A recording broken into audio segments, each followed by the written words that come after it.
Bonjour à tous, aujourd'hui une petite présentation sur des connaissances de seconde, à savoir représenter une série statistique par un diagramme adapté. Donc pour commencer, on va définir ce qu'est un caractère.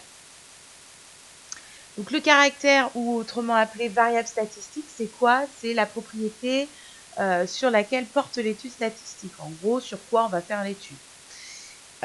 Ensuite, une question assez fréquente, c'est de vous demander la nature du caractère. Donc, il existe deux types de caractères. Donc, le premier, le caractère quantitatif. Donc, c'est quoi? C'est un caractère qui est mesurable.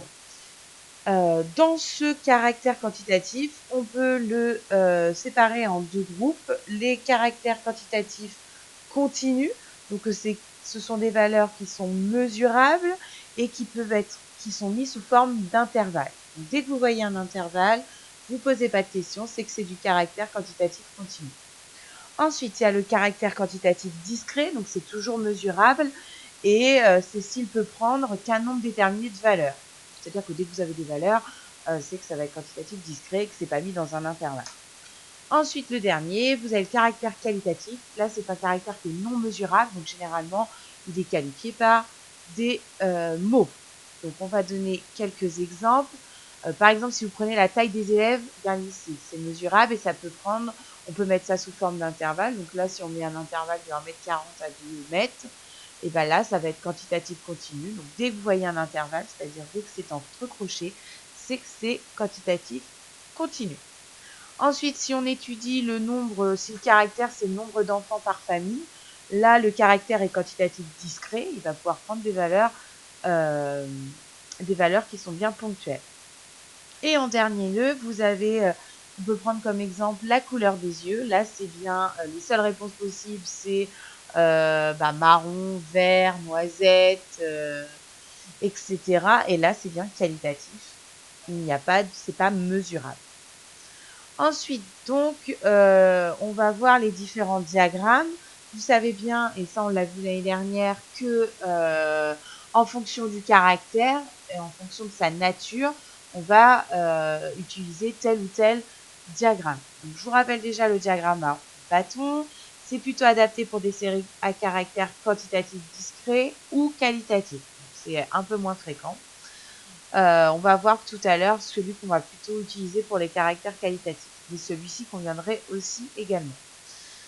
Donc je vous ai mis un exemple qui reprend nos exemples de tout à l'heure. Si je veux savoir le nombre de familles, le nombre d'enfants par famille, si on regarde, on voit bien que la majorité c'est pour 2 enfants. Il y a 25 familles qui ont 2 enfants dans cette famille. Donc là, c'est le diagramme en bâton qui va principalement être utilisé pour les caractères quantitatifs discrets.